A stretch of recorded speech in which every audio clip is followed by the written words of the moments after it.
Hey guys, welcome to another episode. Today we're looking at business studies and we are in paper 2. We're talking about an important topic for grade 10, 11 and 12. That's creative thinking and problem solving. We're going to look at all the concepts inside. I'm the general and this is the masterclass.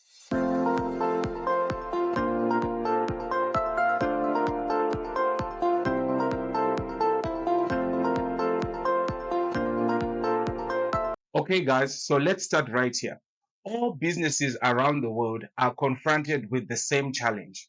The challenge is the environment around them is always changing, and they are confronted with how to do things differently to adapt to the changes around them and how to make the right decisions. So there are two main concepts that we have to look at here, which is your problem solving and decision making. Let's get into it. Number one, decision making is often done by one person, usually a member of senior management. This makes decision making more authoritative. While problem solving, problems can be solved by a group or team or an individual team member. This makes problem solving more inclusive. So when we're talking of decision making, guys, a group cannot make a decision. Even though we may do problem solving as a group, we are not going to make a decision as a group. So after the problem solving process has been done, we now present whatever we came up with to the decision maker, who is usually a member of management, somebody in a place of authority.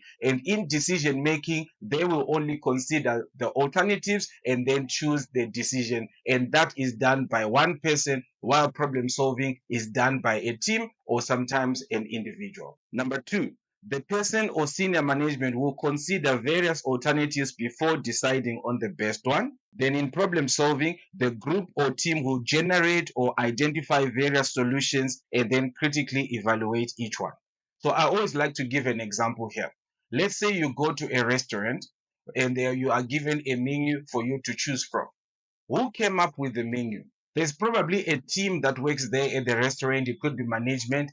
They put together all these different options that they put before you. They had to solve the problem of what is going to be on offer. What can we offer people for breakfast? What can we offer people for lunch and for dinner? They came up with different packages and gave them different names. I liken that to problem solving. In problem solving, the group looks at various alternatives. In fact, they generate the alternatives. They come up with possible solutions and they evaluate them in terms of what are the advantages, what are the disadvantages of each alternative they come up with. Then after they are done with the problem solving, the menu is done. They now present it to the decision maker, the member of management. Now, I liken that to the customer who has come into the restaurant and the customer is looking at the options available to them. They did not generate the options. They just have to look and select the best one.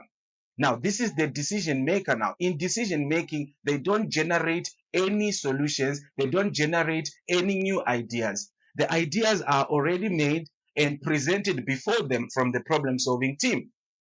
Then from there, they are only going to look at the alternatives before them. What are the advantages and disadvantages that have already been identified and evaluated? And then from there, they make the best decision. Number three, this process is part of the problem solving cycle. That's decision making, because decisions need to be taken in each step of the cycle. While problem solving is the process of analyzing a situation which will help the group or team to identify strategies that will bring about change. So basically here we are saying problem solving is a process.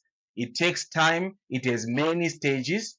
While decision making is not necessarily a process, it's an event. It happens at a particular point. And at each stage of the problem solving process, there is a decision to be made. Hi guys, sorry to disturb your video. I'm just here to discuss with you 3 ways in which you can support the channel. Number 1 is to watch the ads. So guys, the ads that come before the video, during the video, and after the video are linked to this particular video that you are watching. If you don't skip the ads and you actually watch, we're going to be rewarded by the advertisers. Then number 2 is to invite me as a guest speaker to your event at your school, a school function, prize giving day, revision revision classes, and so on, I'll gladly come. Number three, we've got the Masterclass Level Up program, which is designed for all those who want to write their exams in May and June of 2025. We are covering three subjects: accounting, business studies, and economics. All the information you need is in the description box below. Now let's get back to the video. Okay, let's move on. Let's look at the problem solving steps. So sometimes it's referred to as the problem solving cycle. So in your exam, the question may say discuss the problem solving cycle. Sometimes it's simply to name. So we have to understand the process of how the problem solving process works. Number one, identify the problem. What do we mean by identify the problem? We cannot solve a problem we have not identified. At least, at the very least, we should be able to point out what is the problem, even without really understanding it. We must be able to know this is the problem. Number two, define the problem. Now we are going deeper. We are going deeper into the problem to look at, okay, let's say in a company, people are coming late to work. That's the problem we've identified. When we are defining the problem, we are now looking at the causes. What are the factors that are making people to come late? Is the business probably complicit in this? Is it our systems that are not working for us? Is it a real challenge in the society? Is it a transport thing? What is the root cause of this problem? We are going beyond identifying the problem and we are now defining it. Number three, identify alternative solutions. At this stage, we have now understood the problem. We know the root cause of the problem. We begin to look at different ways of how we could solve this problem. We come up with different alternatives. Some are good, some are bad, but at least let's identify alternative solutions. Number four, evaluate the alternative solutions. At this point, we are now looking at the solutions we came up with. We evaluate them, which means we are looking at advantages or disadvantages, in fact, and disadvantages of those alternatives. Could this work for us? Could this not work for us? That's the evaluation stage. Formulate the alternative solutions. So after evaluating the solutions, the next thing is to choose the best solution. We look at which one is the best one. A decision will have to be made there, and we pick one solution which we are getting ready to implement. The next stage is going to be implement the strategy. Now, to implement the strategy is to put it into practice. We have to now take the steps to put it into practice, to practicalize whatever we discussed, because at the point of discussion it was theoretical. We need to put it into practice now. Then the next one is to monitor the strategy. Monitor every stage of the strategy. Is it going according to what we said? If we said this must be done in March and so on, we have to do it in March. Then the next one is evaluate the strategy. We now have to sit back from the strategy that we have implemented and say, have we done a good job? Is the problem still existing? Have we managed to change something? If not, we're going to have to go to problem solving cycle step number one to try and start the process again, understand the problem, and try to come up with different solutions that will work this time. All right, let's look at ways in which businesses can stimulate creative thinking in the workplace. Number one, encourage staff to come up with new ideas. If we're going to come up with new ideas, if we're going to be innovative, guys, then we have to bring our staff along.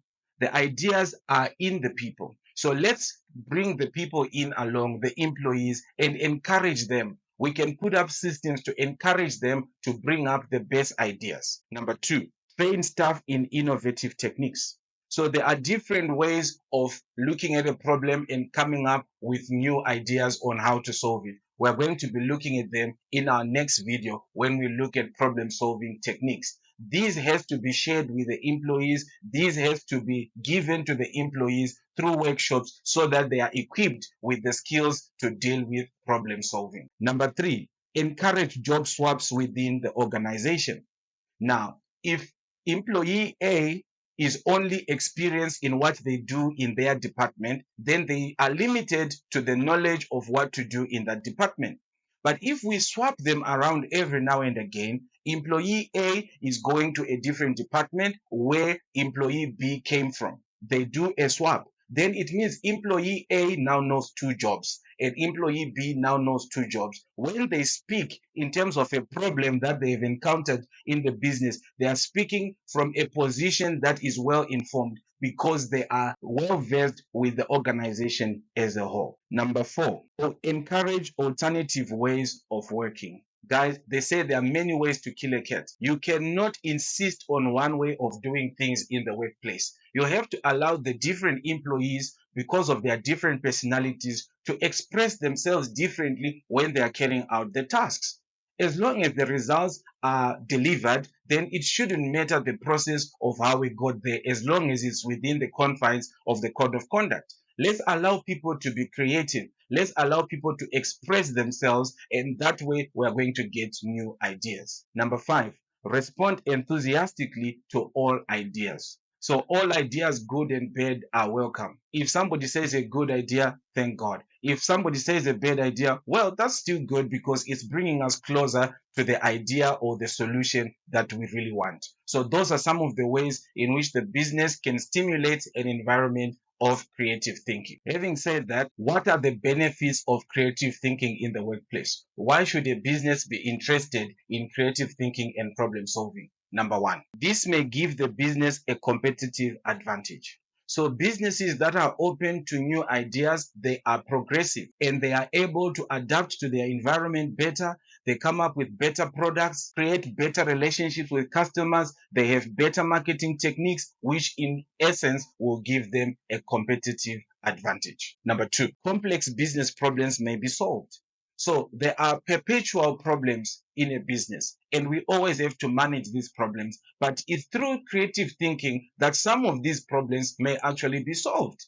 Because as we continue, as people come up with new ideas, leverage on new technologies, new advancements, then a solution could be found. But if we insist on doing what we were always doing in terms of traditional thinking, we are not going to solve those problems. Number three, employees have more confidence as they can live up to their full potential. So when employees have been allowed to express themselves, this will even help with employee retention because job satisfaction increases. People feel seen in the workplace. They feel heard. They feel like they are important. They are living up to their potential. They are living their best life in the workplace. So this will increase employee morale and also productivity. Number four, better solutions are generated. So the quality of solutions increases because we are constantly bringing in new ideas that we learn from. It could be the internet, it could be from traveling, it could be from what other businesses are doing, it could be from reading. But as long as we allow creative thinking in the workplace,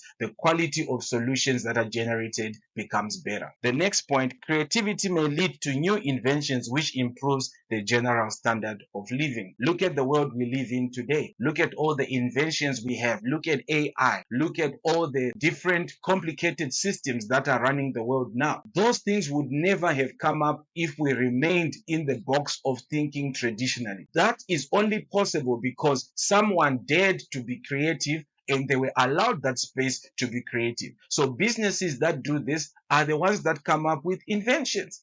And when you come up with an invention, not only are you going to make money, but you are actually going to improve the standard of living generally in the country and in the world. Then it also improves motivation amongst staff members. So I already mentioned this, that when staff members are involved in the processes of the business, they feel like a part of the organization and they are not likely to leave because they are highly motivated and they are productive and job satisfaction is at its highest. Thank you so much for watching this video and thank you for subscribing. If you have not yet subscribed, I strongly urge you to consider subscribing and help us to reach our goal of 10K subscribers by the beginning of May. See you next time and God bless you.